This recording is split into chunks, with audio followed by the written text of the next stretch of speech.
que depende de cada comunidad autónoma la evaluación que realice de su situación epidemiológica, la que está tomando medidas en cada territorio. La Declaración de Actuaciones Coordinadas, la DAC, es un marco común de mínimos, pero a partir de ese marco común de mínimos, cada comunidad autónoma toma medidas, y de eso es la realidad en algunas ocasiones con algunas medidas tan distintas, porque cada comunidad autónoma las adopta en su propio ámbito de competencia. Buenas noches. La ministra de Sanidad deja en manos de cada autonomía el adoptar medidas más restrictivas o no. Y es que finalmente no ha habido acuerdo entre el Ministerio y las regiones. Carolina Darias propuso cerrar toda actividad no esencial a las 8 de la tarde en Semana Santa, pero finalmente no ha habido consenso para hacerlo. Mientras tanto, el Gobierno local va a llevar a cabo una campaña de concienciación para que los ceutíes cumplan las normas. Vivas anuncia además que se van a intensificar los controles. En las tareas de vigilancia, de control y de sanción. Y quiero decirles que, de conformidad con con el asesoramiento jurídico recibido, las sanciones por incumplimientos leves de estas normas se pueden multar con multas de hasta 3.000 euros. Hasta 3.000 euros por infracción leve. Es más, el presidente se ha dirigido hoy directamente a aquellos ceutíes que no cumplen las normas para evitar la propagación del virus. Vivas les emplaza a recordar las dramáticas cifras de contagiados y fallecidos que llevamos desde el comienzo de la pandemia. Cuanto más estrictamente se cumplen con estas normas, menor es el número de contagios, menor es el número de personas que tienen que ingresar en el hospital, menor el número de pacientes que tienen que ser tratados en la unidad de cuidados intensivos, y menor el número de personas que fallecen y el número de familias que tienen que sufrir el dolor irreparable de la pérdida de un ser querido. Por eso yo le pido a todos los ceutíes que, antes de tomar la decisión de si cumplo o no cumplo una determinada norma, que creo que están suficientemente divulgadas, piense por un momento en los datos que arroja, las cifras que arroja la pandemia en nuestra ciudad. Por cierto, que Ceuta ya ha contabilizado un total de 7 casos de la variante británica. Mientras tanto, en el hospital continúan 28 personas, 8 de ellas en UCI. Hoy los nuevos positivos han sido 12. Así arrancamos ya el repaso a la actualidad en Noticias Ceuta. Comenzamos.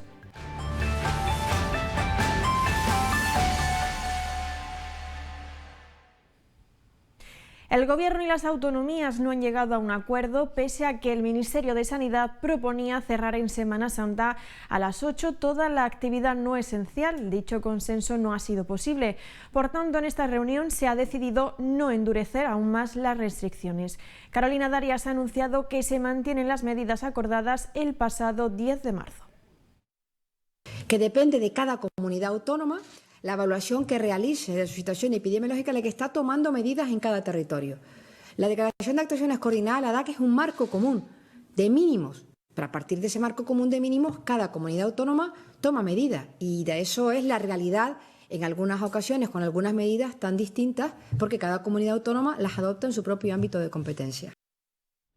Por tanto, en Ceuta se mantienen las medidas restrictivas actualmente vigentes. El Gobierno local va a llevar a cabo una campaña de concienciación para que los ceutíes cumplan las normas. Vivas anuncia además que va a incrementar la vigilancia para que los ceutíes cumplan con las recomendaciones sanitarias. De hecho, una sanción leve puede llegar hasta los 3.000 euros. Vamos a incrementar los esfuerzos en las tareas de vigilancia, de control y de sanción.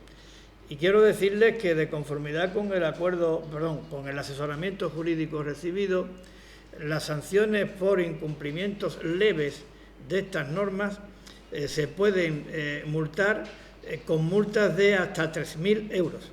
Hasta 3.000 euros por infracción leve. El ministro del Interior, Fernando Grande Marlaska, adelanta que las fuerzas y cuerpos de seguridad del Estado ya están trabajando para poner en marcha los dispositivos necesarios y precisos para asegurar que se cumplen con las medidas acordadas en Semana Santa. Les recuerdo que hasta el próximo 9 de abril está vigente el cierre perimetral de todas las comunidades autónomas, salvo las excepciones reguladas en el artículo 6 del Real Decreto 926, 2020 de 25 de octubre, que, como también saben, estableció el segundo estado de alarma. Además, está limitada la movilidad nocturna entre las 23 horas y las 6 de la mañana, y las reuniones en espacios públicos y privados están sometidas a distintas restricciones recogidas en esa declaración de actuaciones coordinadas. Y una vez más, el presidente reconoce el problema que existe con la movilidad de los UTIs, una movilidad que está motivando que la situación de la pandemia en nuestra ciudad continúe siendo muy mala. Las cifras hablan por sí mismas. Cuando se publicó el decreto de alarma, que está en vigor, es decir, a finales del mes de octubre, y se puso en funcionamiento aquí en Ceuta en noviembre con medidas similares a las que ahora tenemos, la media de los desplazamientos efectuados, sumando entradas y salidas, era de 7.098 desplazamientos a la semana. La media de las dos últimas semanas de este mes de marzo es de 9.796 personas que se han desplazado, lo cual significa que tenemos un incremento de un 38%. Y en ese sentido, también el consejero de Educación y Cultura ha fijado esta mañana los desplazamientos y la alta densidad de población, los factores que están contribuyendo a la propagación del virus en nuestra ciudad. La movilidad y su influencia en los contagios, la irresponsable picaresca para justificar los desplazamientos y la alta densidad de población en la elevada propagación del virus son factores analizados por Carlos Rontomé, consejero de Educación y Cultura, que se ha visto obligado a reducir las actividades culturales a causa de la pandemia. El hecho el hecho de la densidad, de la elevada densidad, y el hecho de no respetar la perimetración, pues yo creo que son los dos elementos fundamentales en esta cuestión. Por cierto, que Caballas ha criticado hoy que se haya autorizado a las navieras para poder aumentar sus rotaciones en Semana Santa, una medida que la coalición no entiende teniendo en cuenta la situación sanitaria de nuestra ciudad y el supuesto cierre perimetral en el que nos encontramos. Y esta tarde en el Consejo Interterritorial de Salud, el consejero de Sanidad local ha aprovechado la presencia del ministro del Interior para solicitarle el máximo control de las medidas contempladas en el decreto del presidente y en especial la limitación perimetral de Ceuta. Asimismo, el consejero ha vuelto a incidir en la necesidad de que nuestra ciudad reciba más dosis de vacunas para continuar inmunizando a la población a buen ritmo. Gaitán apunta que si se cumpliesen las previsiones y llegasen las remesas previstas, a finales de abril podría haber alrededor de un 17% de población con al menos una dosis. Creo que Ceuta es una ciudad que, además, por sus condiciones estratégicas de extrapeninsularidad, de pequeña dimensión y de frontera sur de España y de Europa, pues podría ser una situación óptima para servir de espacio piloto a una vacunación masiva. Así lo hemos dicho y lo hemos pedido. En cualquier caso, desde el Ministerio se nos ha indicado que de aquí a finales de abril podremos recibir dosis de vacunas en torno a unas 10.000 vacunas más. El lunes recibimos 1.170 y, por tanto, pues si esto se cumple, daremos un aumento importante en el número de personas que ya tienen una o dos dosis establecidas. Estamos hablando de que con esas previsiones podemos hablar de otro 8% de población que se une al 8-50% de población que ya tienen dosis. Por cierto, Ceuta ya ha contabilizado un total de 7 casos de la variante británica. Mientras tanto, en el hospital continúan 28 personas, 8 en UCI, 2 en urgencias y 18 en planta. Los casos activos son ahora de 184, ya que los curados hoy son 31 y los nuevos positivos son 12, 6 hombres y 6 mujeres. Estos 12 por edades se distribuyen de la siguiente forma: uno menor de 15 años, otro de entre 30 y 39 años, 3 entre 40 y 49 años, otro entre 50 y 59, 2 entre 60 y 69 y otros 2 mayores de 70. La incidencia acumulada en Ceuta a 14 días se sitúa hoy en 253,61 casos por 100.000 habitantes, lo cual continúa colocando a Ceuta en el riesgo extremo. De nuevo, la segunda más alta de España, y el propio presidente de la ciudad reconoce el mal momento que Ceuta está atravesando. La situación de la pandemia pues es francamente preocupante, es una situación muy delicada. Más noticias. Carlos Rontomé, consejero de Educación y Cultura, también se ha referido esta mañana a los problemas que a su juicio tiene la asistencia sanitaria ceutí para combatir la pandemia. Ha hablado concretamente de la UCI. Y el problema nuestro principalmente es el problema hospitalario, el problema de UCI, que es muy limitado, es limitado, y que no tenemos, en fin, tenemos unos medios determinados y que no podemos tenerlos siempre pues al borde de esa situación tan grave, ¿no?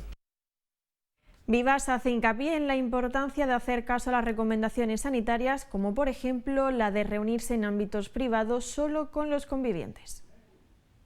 Las visitas a la familia, a los amigos, no están permitidas al amparo del decreto de alarma, porque se da la circunstancia que la mayor parte de los brotes que ahora mismo configuran la situación de la pandemia en Ceuta son brotes familiares, un altísimo porcentaje de los mismos. Y esta mañana se ha reanudado la actividad en el punto de vacunación del Palacio de la Asamblea. El propio consejero de Sanidad del Gobierno local ha vuelto a defender la seguridad de la vacuna de AstraZeneca.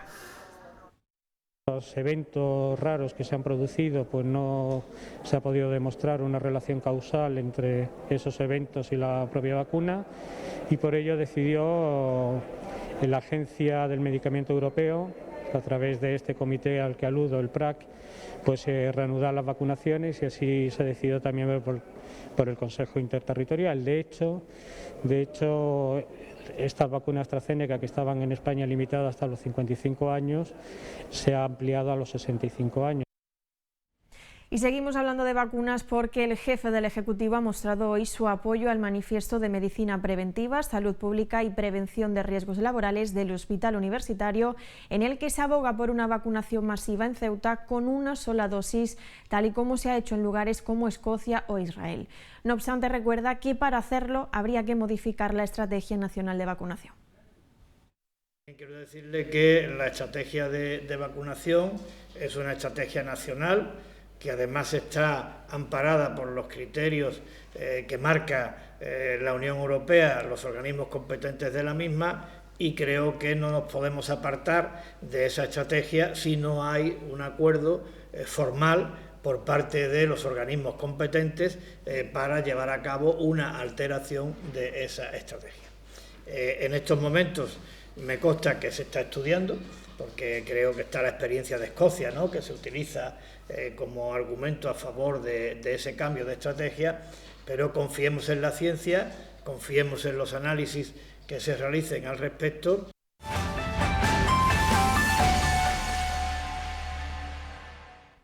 Tras la polémica originada en torno a la provisión de la plaza de jefe de bombero y el apoyo que ha suscitado Miguel Ángel Ríos, el gobierno local ha dado marcha atrás. Además de reconocer públicamente la labor de Ríos, Vivas aplaza cualquier decisión a la espera de lograr un consenso con los sindicatos. Esta mañana he estado hablando con la consejera responsable, también he hablado con la consejera de Recursos Humanos, y a petición de la consejera responsable del área y de acuerdo con la consejera de Recursos Humanos, hemos tomado la decisión de suspender este procedimiento y de, por tanto, aplazar cualquier tipo de decisión. Básicamente por dos razones fundamentales. La primera de ellas porque creemos que este asunto se debe de resolver de manera consensuada y acordada con los sindicatos. Por tanto, si los tres sindicatos han manifestado que están en contra, pues vamos a procurar llegar a un acuerdo. Sobre este asunto, los funcionarios pertenecientes al Servicio de Extinción de Incendios y Salvamento también expresaron esta mañana su rechazo a la intención del Gobierno de la ciudad de designar a un nuevo jefe de bomberos a través del sistema libre de designación, apartando a Miguel Ángel Ríos. Según el comunicado, respaldado por la práctica total de los miembros del cuerpo, era la nula voluntad del Ejecutivo de apoyar las medidas defendidas por Ríos para reforzar y mejorar la plantilla del Parque de Bomberos. Seguimos hablando sobre este asunto porque el PSOE apoya también a Miguel Ángel Ríos al frente de la Jefatura de Bomberos y pide su continuidad en el cargo. Los socialistas consideran que Ríos ha demostrado entereza, honestidad, profesionalidad y amor al cuerpo de bomberos, como todos los profesionales que conforman la plantilla de un servicio esencial para los ceutíes, dice su comunicado. Además, el secretario general de los socialistas aplaude la decisión de Juan Vivas de paralizar el intento de incorporar un nuevo jefe de bomberos por el procedimiento de libre designación. El sindicato CESIF también se ha posicionado a favor de que Miguel Ángel Ríos se mantenga al frente del Servicio de Extinción de Incendios y Salvamento. CESIF se congratula por la paralización del proceso, pero recuerda que debe modificarse este reglamento para que puedan acceder, además de los funcionarios de carrera A1, todos los funcionarios pertenecientes al Cuerpo de Bomberos de Ceuta, que siendo A2 posean titulación de A1. Un cambio que para la central sindical es de vital importancia, ya que con el actual reglamento explican que ningún bombero de la ciudad perteneciente al grupo A1, a pesar de tener los estudios superiores, no podría acceder a este puesto. Vox también ha expresado su oposición a este cambio.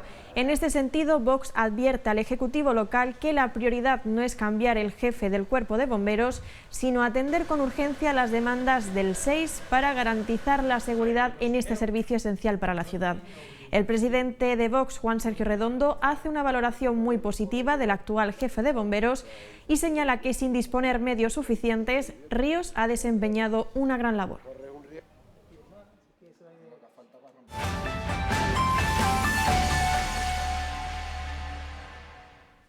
Vamos con más asuntos. Los consejeros de Medio Ambiente y Servicios Urbanos, Yamal Dris, y Fomento y Turismo, Alejandro Ramírez, continúan con la ronda de visitas por las barriadas de la ciudad.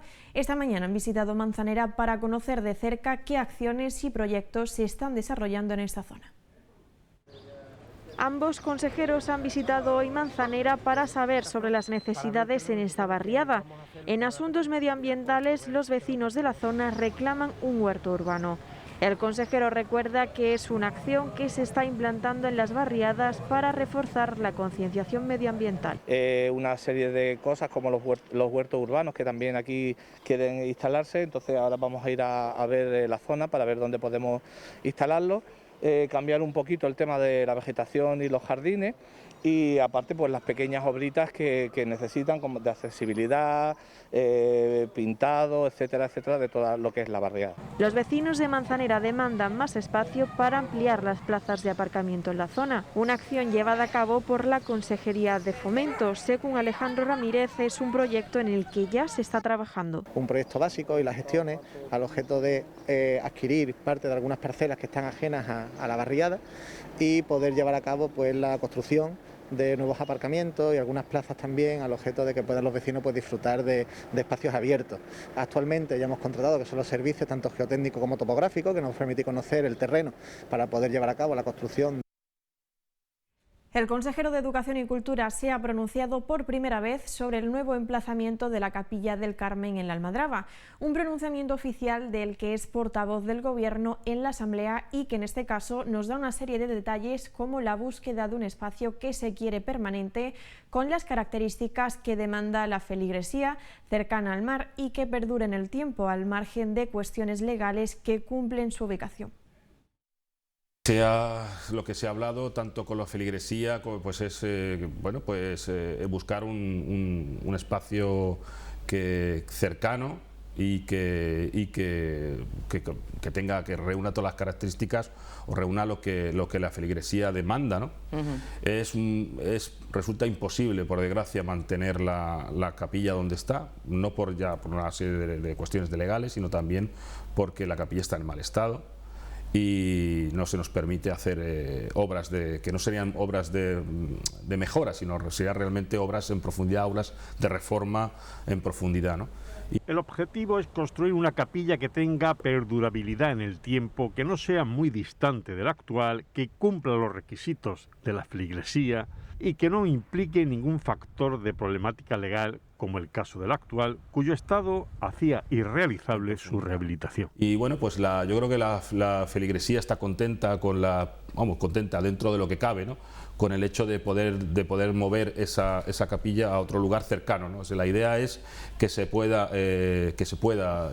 construir una nueva, similar o bueno, como la feligresía demande realmente, cercana a ella, y que además sea un elemento que ya sea fijo, que no esté sujeto a las dificultades a los problemas legales de costas, de carreteras, a ese tipo de cuestiones, y que sea una cosa que sea perdurable, que no esté en esa situación de inestabilidad, que no sabemos qué va a pasar con ella dentro de un tiempo. Yo creo que es mejor tomar una decisión ya definitiva y que tengamos algo para siempre o para toda la vida. El Colegio Andrés Manjón ha sido propuesto por la Dirección Provincial para incorporarse al programa British Council. Durante todo este año, el equipo directivo y la Dirección Provincial han estado trabajando de manera estrecha para presentar su candidatura a la incorporación a este renombrado programa bilingüe de índole nacional.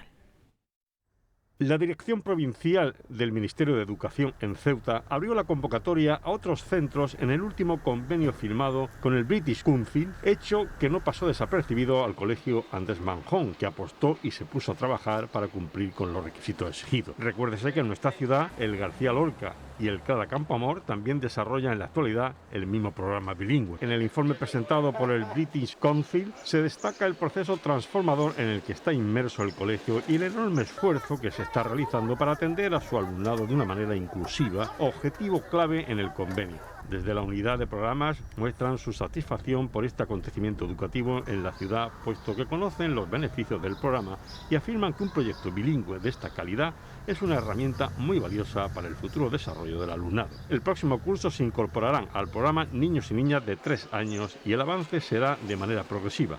Los docentes del Andrés Manjón recibirán una formación específica para la incorporación.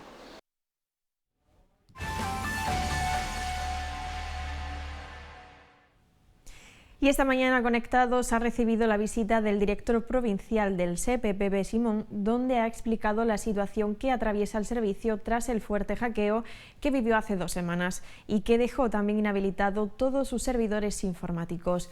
Simón anuncia que los servidores poco a poco ya se van recuperando.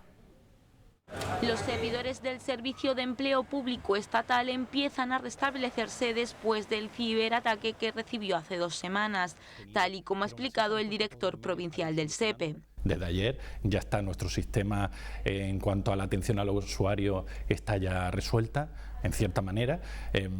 La red de atención telefónica desde ayer ya ha vuelto a empezar a operar. Y bueno, luego está la página web que ha sido restaurada. Simón ha manifestado que se está trabajando a destajo para volver cuanto antes a la normalidad y ha querido lanzar un mensaje de tranquilidad a todos los usuarios y sobre todo a los desempleados, a quienes les ha asegurado que recibirán su prestación sin ninguna demora. Que nadie se preocupe en ese sentido porque nadie se va a quedar sin sus derechos de prestación. Y además se está haciendo un trabajo potente para evitar también los retrasos. El director provincial del SEPE no ha podido precisar cuándo estará el sistema totalmente restablecido, pero ha expresado su intención de que sea lo antes posible. El tercer sector es el conjunto de entidades que, no siendo ni públicas ni teniendo ánimo de lucro, se ocupan de realizar proyectos de acción social o defender intereses de colectivos. En ese sentido, el director del SEPE ha anunciado hoy que están trabajando en la puesta en marcha de un tercer plan de empleo dirigido a este ámbito. Que habrá hasta un tercer plan de empleo, que a lo mejor serán 80 trabajadores, porque el presupuesto será de unos 875.000 euros, sí. Pero habrá incluso un plan de empleo para las asociaciones del tercer sector. Otro asunto, el senador por Ceuta en la Cámara Alta, David Muñoz Arbona, ha transmitido un mensaje de agradecimiento tras recibir en el Senado al ministro de Asuntos Exteriores de Macedonia del Norte, Bujar Osmani. Los miembros de la Comisión de Asuntos Exteriores mantuvieron una reunión sobre cooperación internacional, convenios supranacionales y política exterior de este país en aras del entendimiento, colaboración y relaciones bilaterales entre España y la República Macedonia del Norte. Arbona tuvo un detalle con Mujar Osmani, entregándole el libro de historias de mi ciudad, Ceuta, de Carlos Vicente, para visibilizar así nuestra ciudad en el exterior. Y la senadora por Ceuta ha abogado hoy en la Cámara Alta por situar a nuestro país en la cabeza de la revolución tecnológica con mayor inversión pública en este ámbito. Por otro lado, Merelo ha criticado en otra de sus intervenciones en el Senado a las formaciones políticas que, según ha dicho, no se preocupan por los negocios que han cerrado en España, pero sí por el cambio climático.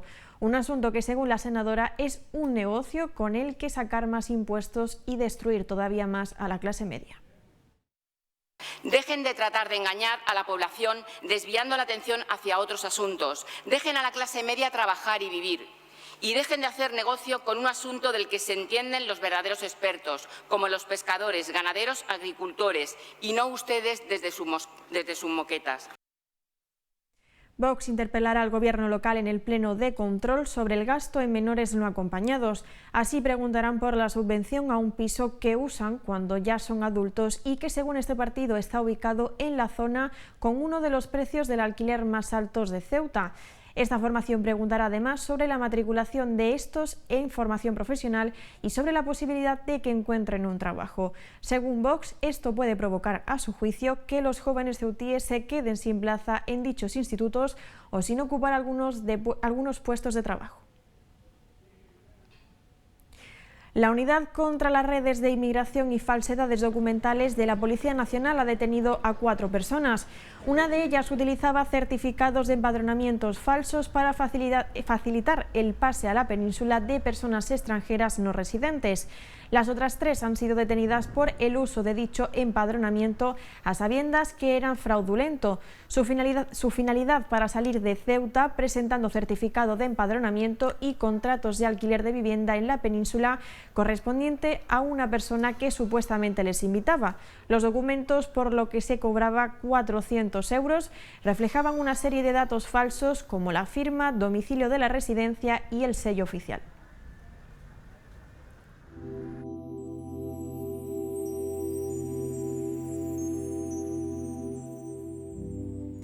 Vamos a conocer ahora las previsiones del tiempo para los próximos 2 días.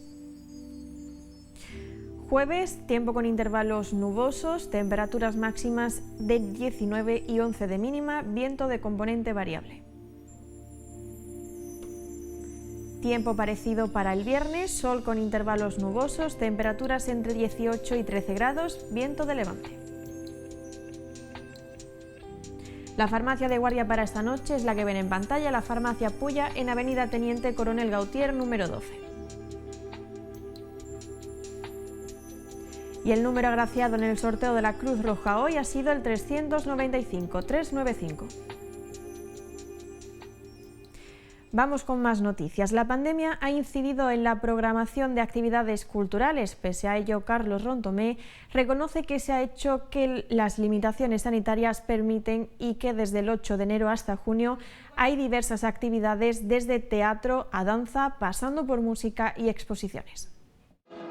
Sin Semana Santa, sin cruces de mayo, con limitaciones en el Ramadán por el toque de queda, son condicionantes colaterales por la COVID. Y es que las actuales circunstancias sanitarias hacen impensable lo que sería el normal desarrollo de las actividades culturales en nuestra ciudad.